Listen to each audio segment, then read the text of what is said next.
What is up, everybody? Welcome back to your favorite boxing show, your favorite boxing podcast, the Tomatoito Boxing Show.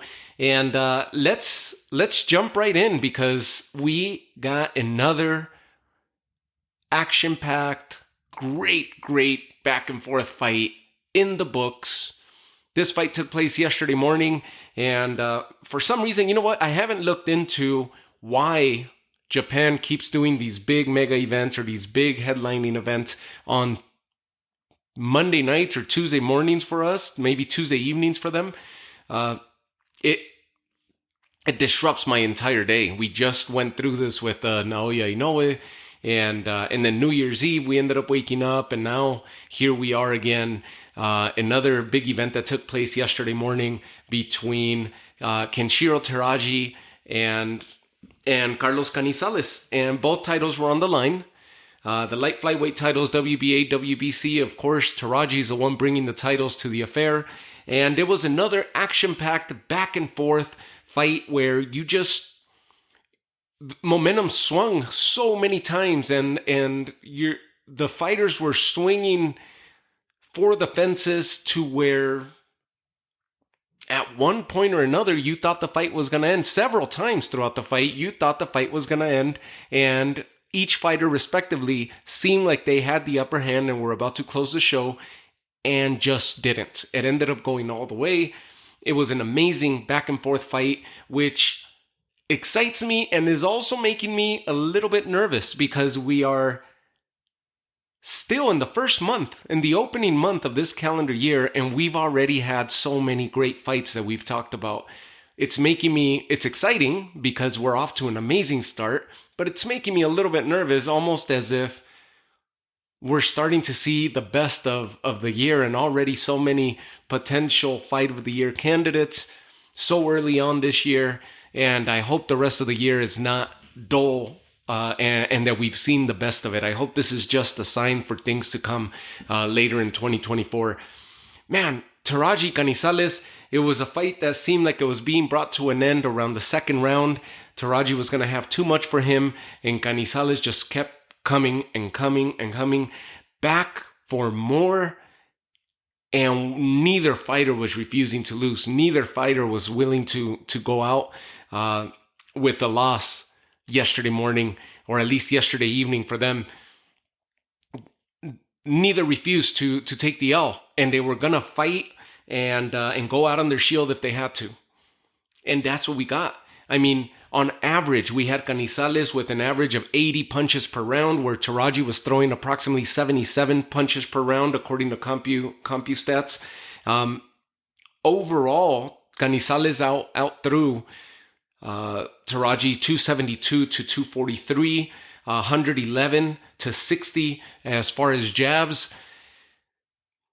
But the body of work and the way that Teraji closed out the fight seemed to have made the difference. He started fast and he closed the show.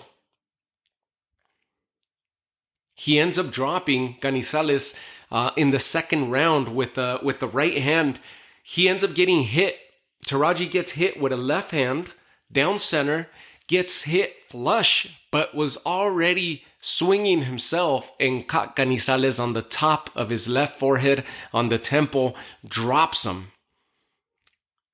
He wobbled Canizales to where Canizales, as he's wobbling, he ends up lunging forward, taking Teraji's legs out, and they both end up on the ground, trying to sell it that it was more of a slip rather than being hurt, but he still got the 8 count. He answered the call, came right back, finished the round, and by round 3, he returns the favor and catches Teraji towards the end of the third round with a right hand punch, right on the button. The referee immediately comes in, Teraji's glove touches the ground, and as they find themselves against the ropes, or Teraji's back against the ropes, the referee comes in, and Canizales still snuck another punch in. And it was exciting because I was hoping that wasn't going to be a point deduction, because he was just mid-swinging already. He was just in the flow. So it wasn't like he did it deliberately, but he threw 2 punches in succession, the knockdown punch and the follow-up. And so he returns the favor. He goes down in the second, returns the favor to Teraji, dropping him in the third. And from there, the fourth round seemed like Teraji was starting to get the upper hand. As we closed the fourth round, Canizales just threw punches and bunches and tried to bring the fight to an end, nearly stopping, or at least what it seemed that it was a great onslaught and great assault on behalf of Canizales, to where it seemed like he was getting close to stopping Teraji now. Teraji wobbles to the corner, and from there, the story and the momentum switched and favored Teraji. Teraji took control of the fight, began to box a little bit more than exchange, and started getting the upper hand. Started countering well, started landing a lot cleaner, and catching Canizales off beat. He basically walked away with round 5, 6, 7, and maybe around round 8, round 9. Around those rounds, we started seeing Canizales get his second win and start swinging momentum into his favor. And he started getting the upper hand. Leading into the championship rounds, Canizales was putting on some really good work, and Teraji ended up closing the 12th round, and it seems like that's what gave it to him. Right away, we had some comments, of course, in social media that it was a robbery. A lot of people thought Canizales got it. This was no robbery whatsoever. Nothing like what we saw with Mayer Jonas, where I didn't want to call it a robbery. It was a matter of judges. There was a lot of misconstrued commentary there, or at least commentary that I didn't find very appealing, I guess.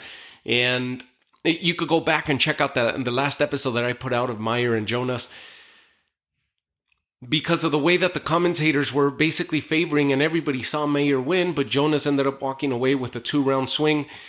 This one was as tight as you could get, and you got to give it to the judges, because there was a lot of rounds that were so tight to score, but I'm okay with it. And I think the majority of the world, the boxing world, was okay with Teraji walking away with this and retaining his titles. He did enough, and he did box a lot better rather than just lunging forward and looking to swing momentum in his favor like Canizales did. But what Canizales was doing was just the amount of pressure that he put on Teraji was what was working for him. And so, of course, you can't just forget about that. You cannot not acknowledge it. You gotta acknowledge the amount of work and the amount of pressure that Canizales did, and that's why he was so successful in this fight, and that's why the fight was so fun to watch. But I think the judges got it right. I know it's in Japan, and I just don't see that this was home cooking.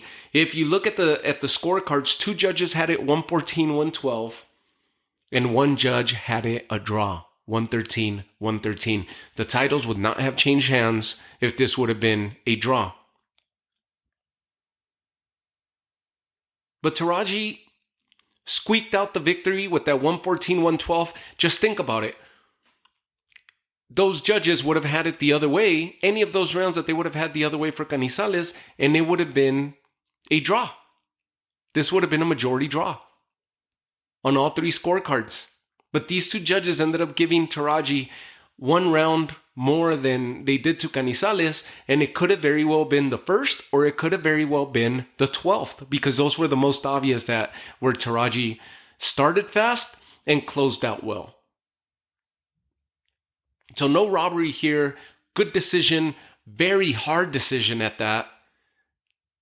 And you got to give it up to the judges, because I think they got it right. I know they got it right. I feel that they got this one right, as hard as it was. Teraji deserves to retain those titles. And for Canizales, man, I mean, I would have loved for him to have won. But man, Teraji deserves it. They both left it all out there, and it was one of those great fights that you gotta etch on your board as a fight of the year candidate. And I know that by the time we hit the end of this year, this is going to be one of those fights that we won't even remember, especially if we end up having a year similar to what we witnessed or experienced last year, where there were so many good fights that were scheduled. And so far, it's looking that way. It's looking like there's some really good fights in the near future. So this may be one that we may be forgetting about. So write it down. And if you didn't get to watch it, watch it. I suggest you watch it. It's going to be a fun one, and you're going to enjoy it, and you're going to thank me for that. Great fight.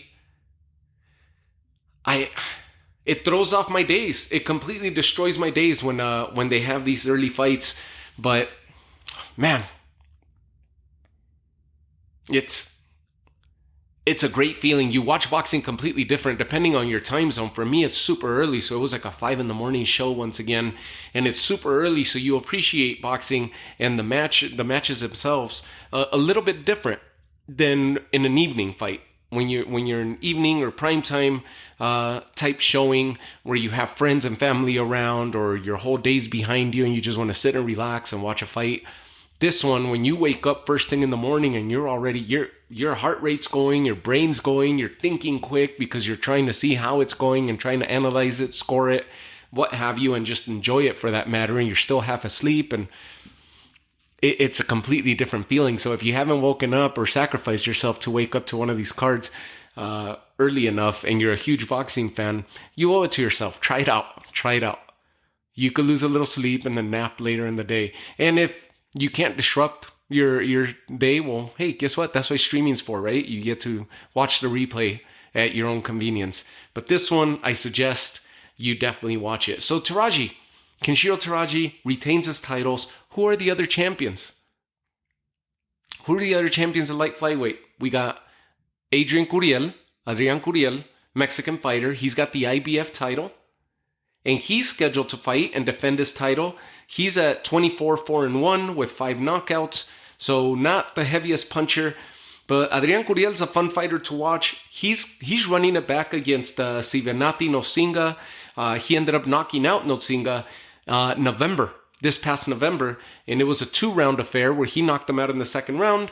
Now they're going to run it back. He gave Nosinga the first loss of his career, and here they are. They're scheduled to fight mid-February, and they're going to run that fight back. So he's putting his title on the line again. That's Adrian Curiel. Who's the other fighters that we got? We got Bomba Gonzalez. Jonathan Bomba Gonzalez has the other title. He's got the WBO title. And Jonathan Gonzalez, he's going to be active as well. He's going to be active at the beginning of March against Rene Santiago, who is somewhat of a highly ranked fighter. I was looking into Rene Santiago. I'm not too familiar with him, but he's ranked, I think, in the world around 17, or at least in the top 20. So it should be a decent challenge for Bomba Gonzalez, but it's going to be a fan-friendly type affair as he is taking part. This is going to be a Puerto Rico card, and it's going to be the coming out party for Puerto Rico and the Boricua fighters. He's taking part of the undercard. He's going to be part of the undercard of Amanda Serrano, Nina Menke main event that's taking place there. Supposedly, Jake Paul is also going to be fighting on that card, and it's going to be the main event, of course, Amanda Serrano, in which she's going to once again fight championship rounds, male format, 12 rounds, 3-minute per rounds, 3-minute rounds. 12-round championship format. Why did I make that so hard? So Bomba Gonzalez is going to be part of the undercard. Jake Paul's supposed to be part of that card, and Javon Walton, who's an up-and-coming fighter, brand new fighter to that Puerto Rico's introducing. So he should be an up-and-coming star. That's going to be a big deal for Amanda Serrano, headlining a big event broadcasted by DAZN. In her homeland in her home island of Puerto Rico, surrounded by her friends, her family, her loved ones, and she is definitely one of the more decorated, if not the most decorated, boxer to come out of Puerto Rico. Boxer. Nothing to do with female boxer or male boxer. She's definitely the most decorated, I believe, boxer to come out of Puerto Rico. Definitely not the most famous, yet as a female, she is definitely the most famous fighter to come out of Puerto Rico. But of course, Tito Trinidad still takes the banner, takes the flag of popularity when it comes to Puerto Rico and Puerto Rican fighters. So Bomba Gonzalez, WBO champ, in that same division, he's going to be active against Rene Santiago in March. And for Teraji, we'll see what's next for him. Because this was a hell of a fight. He's probably going to take a few months off, and then we'll see who he ends up getting into. Maybe a unification down the line with one of these guys. But man, what an amazing fight that we had today. On the co-main event, if we look at the co-main event, there's a new champion. And the co-main event was headlined by Artem Dalakian and Seigo Akui. Seigo Akui had 2 losses leading into this. Junto Nakatani defeated him, stopped him in 6 rounds back in 2017. Cesar Absede in 2018 stopped him in the 8th round. In the 8th and final round, there was an 8-round fight, and he was stopped in the last round. From there, he's been on a 6-fight win streak.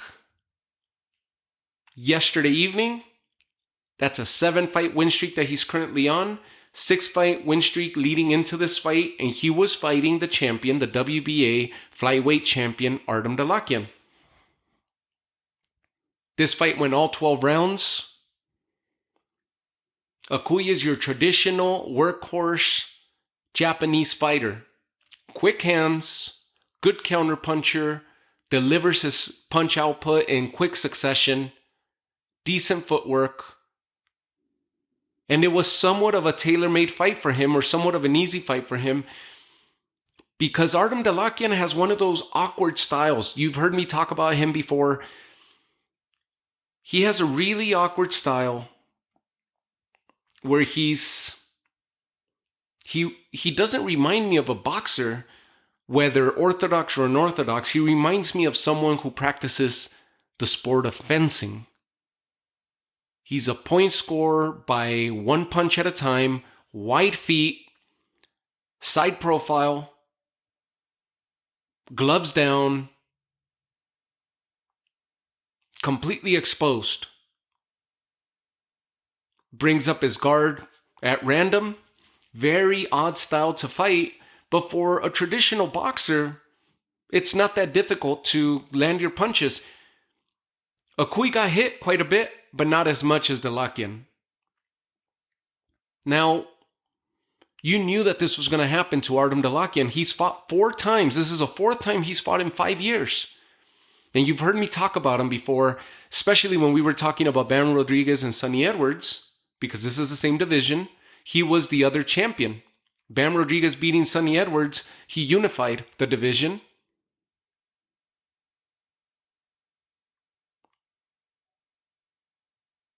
With Julio Cesar Martinez, Ray Martinez being the WBC champ at flyweight. Bam Rodriguez holds 2 titles still, WBO and IBF, until he decides or secures the fight with Gallo Estrada. If that is the route that he's going, then most likely he's going to vacate these 2 titles. But he hasn't yet, as far as I know.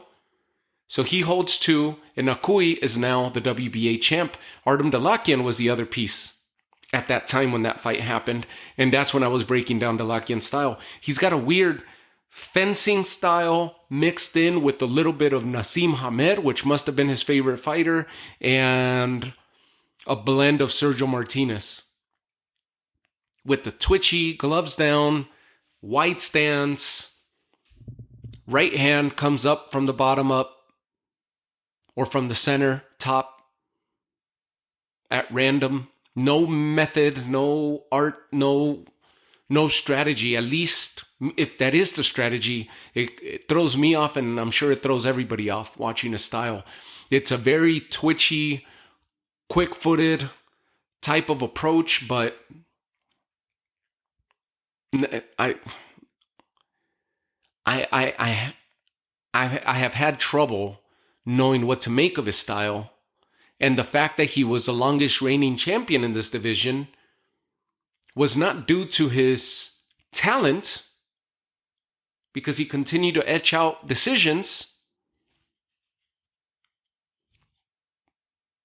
I'm not saying he's not talented, because he made it to be a world champion.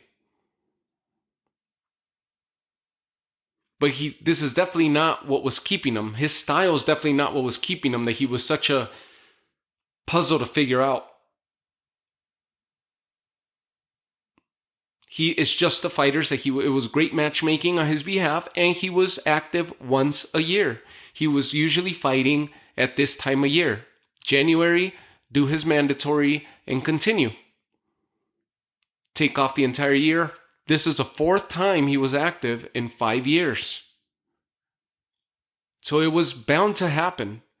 The inactivity, he's getting older. He was bound to run into someone who was going to have his number, who was more active, and who was going to be a pure traditional boxer or a fast-handed boxer like Akui is, and get his number. And Akui had his number from round 1. He was out-punching him, out-landing him, making easy work of it. Yes, he got hit, and Dalakian lands because of the awkward style and the in-and-out style. Another fighter that he reminds me of that's active today, who's also a champion at 126, Venado Lopez. Very awkward style, random footwork, unorthodox as hell. When you talk about unorthodox style, that's like unorthodox, borderline odd. But it's been working for Venado because they haven't figured him out yet. And nonetheless, he does get hit, but he possesses punching power.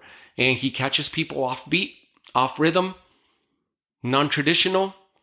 That's what's been working for him. And that's what was working for Dalakian with lesser opposition. And Akui ended up getting his number today and just figured him out.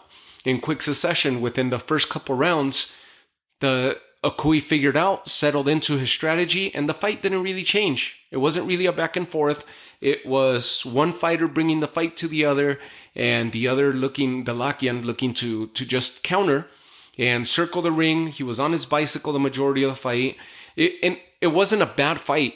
It was entertaining because you were hoping that either Akui would secure and close in and go for the close the show, or that Dalakian was going to land one of those lucky uppercuts or overhand rights that he was throwing. He throws that sneaky left uppercut, and when he retrieves, he leaves his face completely open. And that's where I was hoping. I know in the last episode where I was talking about with during the Bam and Sonny, I don't know if it was a preview or the recap, I said that either one of those two fighters, if Dalakian was successful today, that either one of those two fighters, especially Sonny Edwards, to get a title back around his waist, this would be the fight to make. It would be a big payday for Dalakian, and Sonny Edwards could definitely lift this title from him because he could catch him on the left side as he continues to leave that left side completely exposed. Dalakian does. And Sonny Edwards, he's got decent boxing, and we saw it. He's got a lot of heart, and he's got, not decent, he's got really good boxing. He just ran into a power puncher who also possesses a high pedigree of boxing, a high-level pedigree boxing style that is Bam Rodriguez. And so he met his match. He was outmatched, outpunched, outpowered, outstrengthened by Bam. Not to a detriment of Sonny Edwards. It happens. He's going to bounce back, and he's going to continue on his winning ways. He's just not the heaviest of punchers. He's a great boxer. Doesn't possess a lot of pop, Sonny Edwards. But he would be boxing circles around an Artem Dalakian. Now, Seigo Akui, this is going to be a lot more of a funner fight because we've seen Sonny Edwards fight out in Asia numerous times, fight Asian fighters before. So he's fought and knows that style of the fast hands, quick footwork very well. And he could adapt to it very well. This would be a fun fight for him, and it would be a fun fight for us to be able to see Akui and Sonny get that fight on. Maybe Sonny gets his wish and finally gets Ray Martinez. Who knows? But that's Seigo Akui joins that company now. Julio Cesar Ray Martinez. Ray's his nickname, so I always call him Ray Martinez. But Julio Cesar Martinez and Bam Rodriguez are the company of Akui now as the champions, as the ones that hold all the belts or hold the belt at flyweight. So that's his opposition that he's going to be looking forward to. Great evening of fights. At least those two main events, the co-main event and the main event, is the ones that I ended up catching. And man, I'm happy for Seigo Akui, who now joins the ranks of Bam and Julio Cesar Martinez, and bigger paydays, bigger days for him in boxing. Very solid boxer. Very solid, very professional workhorse type of boxer. And possesses the Japanese style. Mid-range type style, stance, fast hands, decent footwork, fast delivery, good at output and countering. Not great, but good. And it's working for him. Great, you got to give it to Inoue, the monster, who's perfected that style. Because he possesses a lot of power, apparently. And every time we see him, he's just landing with bad intentions. Other than that, everybody else that possesses a similar style, and we see it, right? Filipino fighters, from a lot of Filipino fighters, maybe in the last 10, 15 years to today, have that mix of Manny Pacquiao they have that traditional Asian style fighter with Manny Pacquiao, which is the punches and bunches, leaving their face exposed. Magsayo, right? That's a perfect example. Heavy punches and adopted that wave style of in and out fighting that Manny Pacquiao made so popular and made it a signature style of his. So there we go. New champion at flyweight. And a unified champion who retains his titles in the main event at light flyweight. And of course, we'll see what's going on with Teraji in the near future. Hopefully he's active and we'll see him against Curiel or maybe Bomba Gonzalez down the line, hopefully around summer. So fun stuff. A lot of fun stuff going on. And I can't wait for this weekend because it's a big Munguia rider. So I'll be putting another episode here in the next couple days as a preview to that fight. And then, of course, the recap and so forth. But here we go. Another fun fight and another one for the books. Teraji, successful. Akui, successful. New champion joining the flyweight division. Thank you guys for tuning in once again. Have yourselves a great night. Love you all.